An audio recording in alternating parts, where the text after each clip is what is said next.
Kango and his young wife, Amina, had been married for only 6 months, yet it already felt as if they had been searching for a place of their own forever.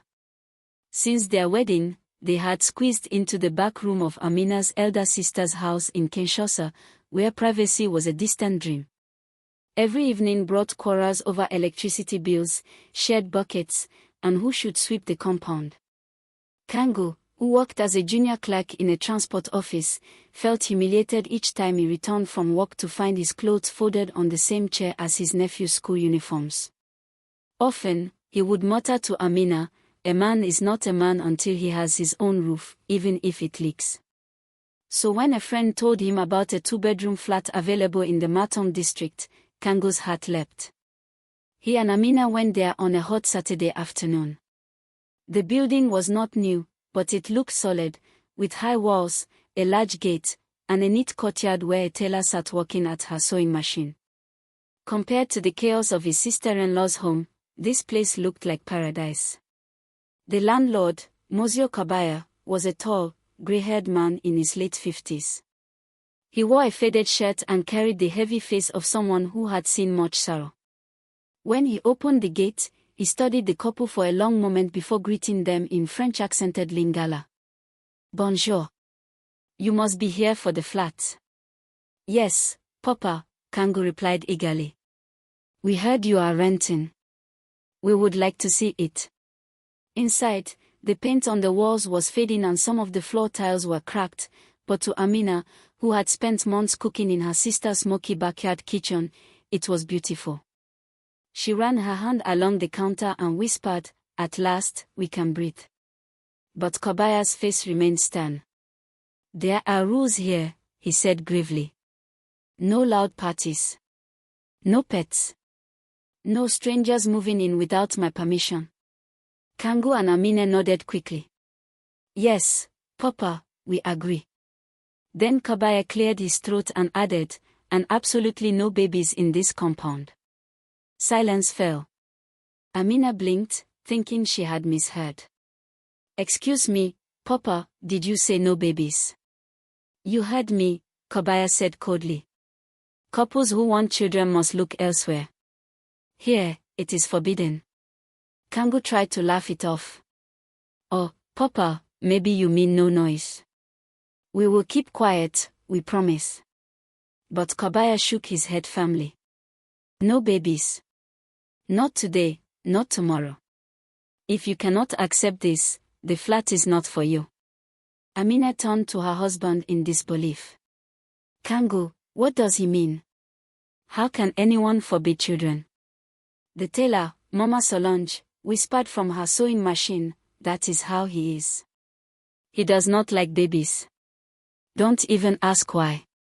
Though uneasy, Kango was desperate. He looked at Amina with pleading eyes.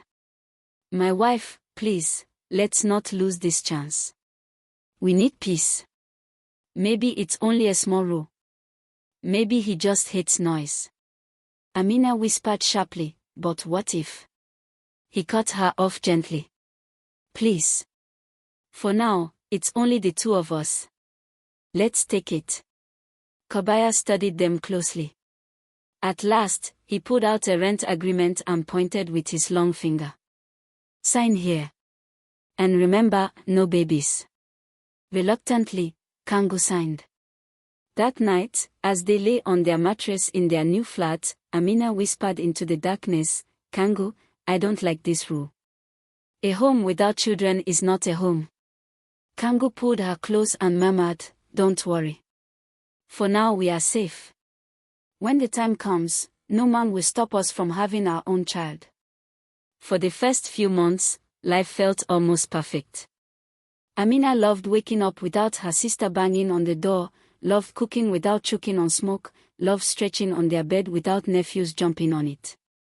She kept the house spotless, so much that even Mama Solange admired her. "Amina, your house is always shining.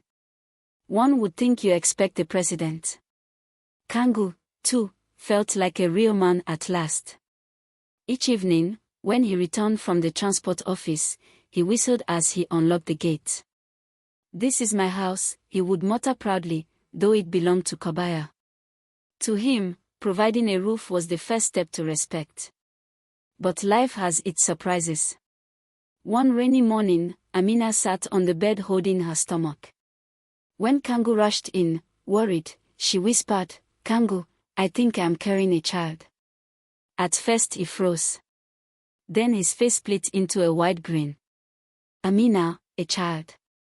Our child." He lifted her and spun her around until she giggled. They prayed together that morning, thanking God for the first fruit of their love. By evening, however, reality crept in. While washing plates, Amina looked at him anxiously. "Kangu, what about Kobaya's rule? No babies. What if he finds out?" Kangu waved dismissively. "Oh, forget that man. Does he think he can control the womb? We pay rent, we have rights. Let him shout if he wants. No one will stop me from having my child." Yet deep down, they both knew Kobaya was not a man to take lightly. His eyes were sharp like a hawk's, and he noticed the smallest details. So from the beginning, they built a plan. Amina wore loose wrappers, even in the stifling heat. She hid behind bowls or bags when Kobaya walked by, and avoided long conversations with him. But neighbors were not blind for long. Jonas the taxi driver winked knowingly at Kangu. "Congratulations in advance, my friend. But be careful. That old man will not like it." By the 6th month, the secret became harder to hide. Amina's steps grew slower, her back ached, and her belly too obvious. Kangu took over fetching water from the common tap, telling lies about Amina learning business indoors. Even clinic visits were disguised. One day, returning from the market, Amina carried a baby basket that was too large to hide. Kobaya spotted her instantly. His eyes narrowed. "What is that you are holding?" It is for my sister's child," Amina stammered. He stared at her belly, then muttered darkly, "Do not break my rule, Amina. I warned you both." That night, Amina broke down in tears. "Kangu, he knows. He will throw us out." But Kangu held her tightly. "Let him try. Even if he brings soldiers, I will not abandon my family." At dawn weeks later, Amina delivered a baby girl, little Ainiola, at her mother's village. They hid there until she recovered, returning quietly with the baby wrapped in cloth. For weeks, they managed to keep peace. Amina muffled Aini's cries, and Kangu even carried the baby outside in the dead of night to calm her. But babies cannot stay hidden forever. One hot afternoon, Aini's cry rang out sharp and loud, piercing the silence of the compound like a trumpet. Heavy footsteps followed, and Kobaya banged on their door. When Kangu opened, the landlord shoved his way in, eyes blazing. "You think you can hide from me? I told you, no babies. And yet, look." He pointed at the crying bundle in Amina's arms. "You have broken my rule. You must leave this house at once." Amina hugged the baby to her chest. "Papa, please. This is our child. Where do you expect us to go in the middle of the night?" But Kobaya's face hardened further. "I do not care. I warned you, no babies in my compound. Not now, not ever." The neighbors gathered outside, whispering. Some pitied the couple, others shook their heads. "What kind of man hates babies this much?" they muttered. And it was then Amina realized, this was not just about noise. Kobaya's hatred for babies was deep, strange, and frightening. Later that week, Kangu approached Jonas carefully, catching him just as he was parking his taxi at the gate. Jonas leaned against the car door, wiping sweat from his forehead, but his eyes flickered with unease as Kangu lowered his voice. "Brother, tell me the truth. About what happened before, about that baby." Jonas looked around, making sure Kobaya wasn't in sight. Then he sighed heavily. "It's not just one child, my friend. There were two. The first was the boy Mama Shanta told your wife about. The second was a little girl, only 6 months old. Her parents said she was healthy, laughing even, but one morning she was gone, silent, breathless. No sickness, no sign of struggle. People whispered that Kabaya has a curse, or worse, that he makes sacrifices. After that, he banned babies completely. He says it is his rule, but I swear, Kangu, it is more than that. He is afraid, or maybe he hides something. Kangu's stomach tightened. He wanted to dismiss the story as village gossip, but the way Jonas's face darkened told him otherwise. That night, he did not sleep. Each time Enola whimpered, he sat up, pressing her close and staring at the door as though expecting Kabaya to burst through again. Amina noticed his restlessness and whispered, "Maybe we should leave, Kangu. Even if it means going back to my sisters. At least there, our child will be safe." But Kangu clenched his jaw. "No. I will not run like a thief. This is our home. We pay rent, and no man, no matter how strange, will chase us away." Yet, the very next evening, something happened that shook them both. As Amina walked back from the tap with a bucket balanced on her hip, she froze at the sound of a lullaby. A woman's voice, soft but cracked with sorrow, floated through the air. She turned and saw Kabaya, standing alone in the shadow of the gate, humming to himself while staring at nothing. In his hand, he held a tiny pair of baby shoes, old and worn, rocking them gently as though soothing an invisible child. When he noticed Amina watching, his eyes burned with a sharp warning. She hurried inside, trembling so badly that the water splashed all over her dress. "Kangu," she whispered that night, clutching his arm, "that man is haunted. I swear to you, he has ghosts in his heart. If we stay here, our baby will not survive." Kangu held Amina's trembling hands, forcing his voice to stay calm though his own heart raced. "You are only shaken, my wife. Maybe he has lost someone, and grief has made him strange." But even as he spoke, he remembered the look in Kabaya's eyes, like fire burning behind sorrow. That night, sleep did not come easily. Each creak of the compound's iron gate, each bark of a stray dog, made him jolt awake. Amina kept Enola pressed close to her chest, humming her own lullaby just loud enough to drown out the silence. Days passed, and whispers grew louder in the compound. Mama Solange shook her head one morning while fitting a dress for a customer. "I have lived here for 12 years, Amina. Kabaya is not just strict, he is dangerous. You think his rule is only about noise? No. He fears something. Or he hides from it." She lowered her voice, her needle pausing midair. "At night, I have heard a baby crying. Not from your flat, no. From his." Amina's eyes widened. "But Kabaya lives alone." "That is why it is strange," Mama Solange whispered, her face pale. "No wife, no children, only him. Yet sometimes, when the moon is high, you hear it clear as day. A baby's cry, and his voice, shushing, shushing, as though he is rocking a child." That evening, when Kangu returned from work, Amina told him what she had heard. He laughed it off at first, but her pale face silenced his protest. And later, long after the compound had settled, he too sat awake, straining his ears. At first, there was nothing but the hum of crickets. Then, faint and unmistakable, came the sound, a baby's wail, thin and heart-piercing, drifting from the landlord's flat. Kangu froze. His eyes darted to Amina, who was already clutching the blanket over Enola. "You hear it too," she whispered. Kangu swallowed hard, his throat dry. "Yes," he muttered. "And God help us, that means we are not imagining things." The next morning, the compound buzzed with normal life, children running to school, the akara seller calling out her wares, and Jonas the taxi driver honking his horn impatiently. But for Amina and Kangu, nothing felt normal. Every time they passed Kabaya's flat, they glanced at the curtain window, as though expecting a small hand to pull it aside.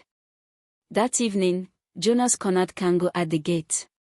His usual jokes were gone, instead, his face was serious. "Brother, I see fear in your eyes. Tell me the truth, has your wife given birth?" Kango stiffened, heart thumping. "Why do you ask?" Jonas lowered his voice. "Because if you have, then trouble has entered your house. Do you know the story of Kobaya's child?" Kango frowned. "What child? He has no children." Jonas leaned closer, eyes darting to make sure no one was listening. "Long ago, before many of us moved here, he had a wife. A beautiful woman, quiet and kind. They lived here together. She bore him a son. But the boy never stopped crying. Day and night, his wails filled the compound. Kobaya grew restless, angry. Some say he beat the child, others say he cursed him. One night, the baby died, suddenly, without sickness. The wife went mad with grief. She accused Kobaya, screamed that he had smothered the boy. Days later, she vanished. No one knows if she left or if she too. Jonas paused, lowering his voice to a whisper. "If she too lies buried in these grounds." Kango's stomach turned. He wanted to laugh it off as gossip, but the memory of that midnight crying gnawed at him. He returned home and found Amina pacing, her baby clutched tightly. "He knows, Kango," she whispered. "Every time he looks at me, I feel it. He knows about Inola." That night, the crying came again. This time, louder, sharper, carrying through the compound until even the neighbors muttered and stirred. Amina held her breath, afraid it would wake Inola. But then something even stranger happened. The moment their baby stirred, the crying from Kobaya's flat stopped, as if silenced by an unseen hand. Kango sat upright on the mattress, his body rigid with dread. "Amina," he whispered, his voice shaking, "that cry, it waits for hours. It listens." The following days were a torment of unease. Inola cried less during the day, as if sensing her parents' fear, but at night her sobs always seemed to awaken something in Kobaya's flat. Each time her small voice broke the silence, the answering cry would follow, louder, older, not the cry of a newborn but of a child who should have grown. It would echo through the compound like a wound in the air. Amina grew pale and restless, her eyes sunken from sleepless nights. She refused to step outside after sunset, whispering prayers under her breath as she rocked the baby. One evening, unable to bear her trembling, Kango went to Jonas's room and demanded the whole truth. Jonas shut the door quickly, his face tight with fear. "Brother, I told you before. Kobaya once had a wife and child. The boy died here. The woman vanished. Some say Kobaya killed them both. Others say he made a pact with spirits, trading the laughter of children for long life. That is why he cannot stand the sound of a baby, because it reminds him of what he lost, or what he did." He lowered his voice further. "You are not the first to test him. One family before you tried to raise a child here. The baby died in its sleep. The parents fled before morning. No one has dared since." Kango felt his blood turn cold. He returned to his flat and found Amina kneeling before the door, clutching Inola close, her lips moving in desperate prayer. He stood outside, she whispered when she saw him. "Kobaya." He just stood there, watching our window. He said nothing, but I felt his eyes on us. "Kango, we cannot stay." That night, long after the compound grew quiet, the knocking began. Soft at first, deliberate, as though testing their courage. Then harder, until the whole door rattled on its hinges. Bang! Bang! Bang! Amina whimpered and pressed Inola to her chest. Kango rose, fist clenched, though fear trembled through his bones. "Who is there?" he shouted. No answer. Only the faint wail of a child drifting across the courtyard, thin, mournful, and much too close. The banging ceased as suddenly as it had begun, leaving the room thick with silence. Only Inola's soft whimpers broke through, muffled against Amina's breast. Kango stood frozen by the door, his hand still raised, his heart pounding as if it might burst.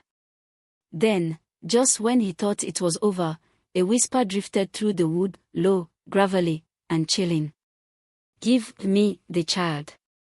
Amina let out a strangled cry and scrambled backward until her back pressed against the far wall. The baby began to wail louder, her tiny body trembling as if she understood the words. Kango forced himself forward and flung the door open, ready to confront the landlord. But no one stood there. The corridor was empty. Moonlight washed over the cracked cement floor, and the compound lay silent. Yet, from the far corner, where the shadows pulled thickest, two small eyes glowed faintly, like embers. They blinked once, slow, deliberate, and vanished. Kango's skin crawled. He slammed the door shut, locking it with trembling hands. Turning to his wife, he whispered, "Pack your things. We leave tomorrow." "But Kango," Amina gasped, rocking Enola, "where will we go? We have no money, no place to run." "I don't care," he said, his voice sharp with desperation. "Even the street is safer than this house." That night neither of them slept. Every creak of the walls, every sigh of the wind felt like footsteps and whispers circling their home. And just before dawn, when exhaustion finally pulled at their eyes, they both heard it again, soft, drawn out, and heart-wrenching. A child's laughter, echoing through the compound. The laughter slithered through the cracks in the window shutters, light and eerie, like a child playing hide-and-seek. Amina clutched Enola so tightly that the baby squirmed and whimpered. Her lips moved furiously in prayer, but her voice cracked, each word trembling.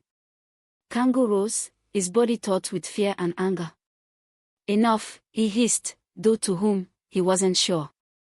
He threw open the window, determined to prove it was just a trick of the wind.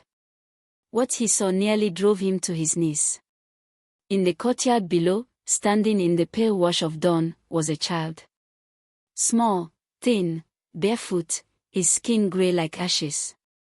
He wore nothing but a torn shirt, and his head tilted unnaturally to one side, as though his neck could not hold him upright.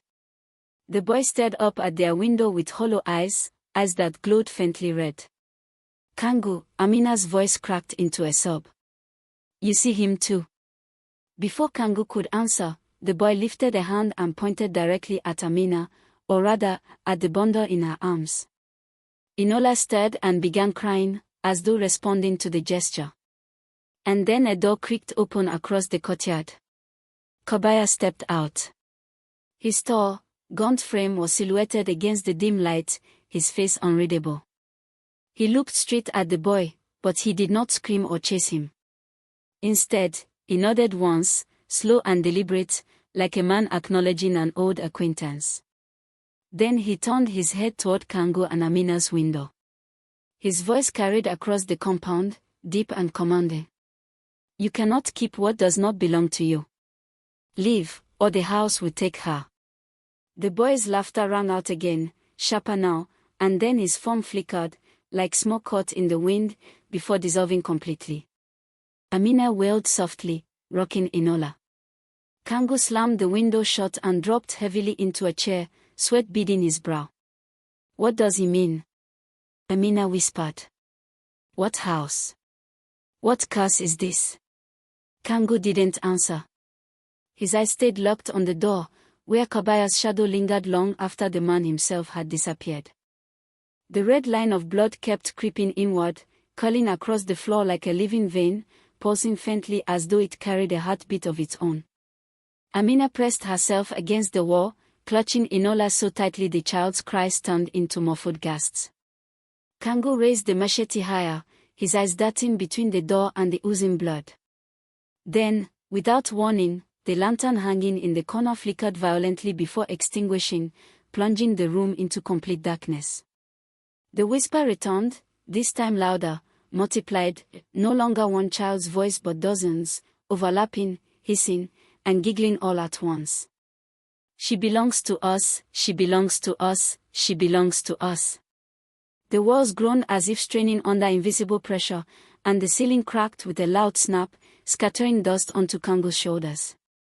In the pitch black, he could feel the room breathing. "Kabaya!"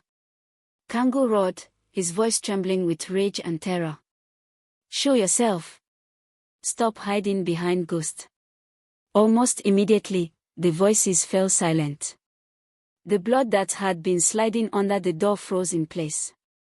And then, knock, knock, knock. 3 calm, deliberate knocks echoed on the wood.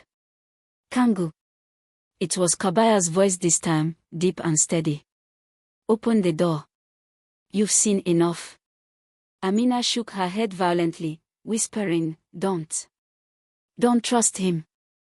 Tears streaked down her face as she held the baby like a shield. But Kango knew there was no escape. Whatever curse lurked in this house, whatever spirits claimed his daughter, Kabaya stood at the center of it. His hand tightened on the machete, and with a deep breath, he unlatched the door. The hallway was empty. No Kabaya. No blood. Only shadows stretching too long, as if the walls themselves bent inward. Then, from the far end of the hall, a figure emerged, Kabaya, holding an old oil lamp that barely lit his sunken face. His eyes glimmered with sorrow, not malice. "You forced my hand, nephew," he said softly, his voice carrying like thunder in the silence. "The child you protect is bound by blood, not yours, not hers, but mine. And unless you leave, the house will feed." He lifted the lamp higher, and in its glow the walls behind him rippled. Faces, children's faces, pressed out from the wood, their mouths opening in silent screams. Amina's knees buckled. Kango's grip on the machete faltered. "By morning," Kabaya continued, "you must decide. Stay, and the house will claim her. Leave, and you must never return. There will be no second chance." The lamp flickered, and the children's faces faded back into the walls, leaving nothing but the groaning wood. Command, half despair. "Give them the child and save yourselves." "Never." Amina spat, her voice fierce through her tears. "I will not hand my baby to shadows." At that moment, the lamp sputtered back to life with a weak flame, revealing a horrifying sight. The hallway walls were no longer stone but flesh, grey, stretched, and pulsating as though the house itself was alive. The children's faces pressed against it, mouths opening and closing, whispering Enola's name. The bloodline on the floor thickened, twisting and rising like a serpent, its head forming a grotesque mask of a child's face. It opened its mouth, and the wails of 100 infants poured out, rattling the walls. Kango bellowed, planting his feet. With every ounce of strength, he swung the machete at the bloody serpent. The blade struck through, splitting the thing in half with a wet snap. The shrieks cut off for a heartbeat, replaced by silence so deep it rang in their ears. Then came a deeper voice, something older, darker than the whispers of the dead children. A rumble that made the walls quake. "You defy us, mortal. Then you and your seed shall feed the house forever." The floor split open beneath them with a roar, blackness yawning wide like the throat of a beast. Kabaya fell to his knees, pounding the floor with his fist. No. It was the child alone. Not the parents. His cries cracked into sobs. This was not the pact. Amina screamed as the ground beneath her gave way, clutching Enola to her chest. Kango threw himself toward her, grabbing her free hand with all his strength. For a moment, they dangled over the abyss, the air howling, the children's faces twisting in hunger below. Continue generating. Kango's grip on Amina's hand tightened until his knuckles went white. His muscles trembled, every tendon screaming with strain, but he refused to let her fall. The abyss roared beneath them, its winds filled with the cries of hungry infants. Amina clutched Enola so tightly the child let out a startled whimper, her tiny voice swallowed by the storm. "Kango." Amina's voice cracked. "You'll fall too." "Then we fall together," he shouted back, sweat dripping into his eyes. With a guttural roar, Kango swung the machete one-handed, stabbing its blade deep into the floorboards just beyond the crack. The metal screeched, sparks flying as it lodged firmly. Using the machete as an anchor, he heaved, dragging Amina and the baby back onto solid ground inch by inch. His muscles shook violently, but with one last pull, he flung them forward. They collapsed onto the cold floor, gasping, clutching one another in disbelief. The abyss sealed itself instantly with a sickening snap, leaving behind only a smear of dark blood across the tiles. The silence that followed was worse than the noise, the kind that made the heart pound louder than drums. Kabaya, still on his knees, rocked back and forth, his face buried in his hands. "It wasn't supposed to be this way," he muttered, his voice broken. Only the children were theirs. I kept them safe. I fed the curse to spare the rest." Kango's eyes blazed with fury. He staggered to his feet, chest heaving. "You mean, you killed them? All those children? You gave them to this thing?" Kabaya raised his face, streaked with tears. His eyes were hollow, his skin gray in the lamplight. "I didn't kill them. The house did. The pact was older than me, older than this city. I only obeyed. If no child entered, the curse stayed sleeping. But you broke the rule." Amina clutched Enola tighter, shielding her from the landlord's gaze. "So you'd rather sacrifice innocence than fight this evil? You let it eat children while you stood by." Kabaya's lips trembled. Better one child than an entire compound. Better their cries than a city drowning in shadows. His voice fell to a whisper. "You don't understand, none of you understand." Before Kango could respond, a low growl rumbled through the walls. The house shuddered, dust falling from the ceiling like ash. The whispers began again, louder now, urgent, as if the unseen children were calling for blood. Amina's face drained of color. "Kango, it's not finished with us." The lamp flickered violently, and the shadows stretched, long fingers crawling across the walls toward the family. Kango raised the machete, voice rough but unyielding. "Then let it come.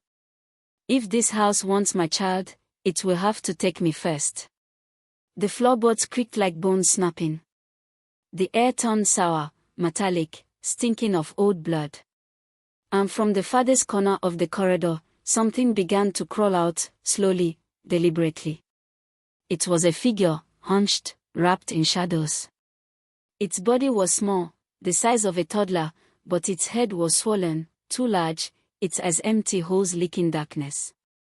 Its mouth opened impossibly wide, stretching ear to ear, and from within came the cries of 100 babies all at once. Amina screamed and stumbled backward. Kabaya slammed his palms to the floor and cried out, "Forgive me. I kept the bargain. I gave you everything." But the creature's head turned toward Enola. And it began to crawl faster. Continue generating.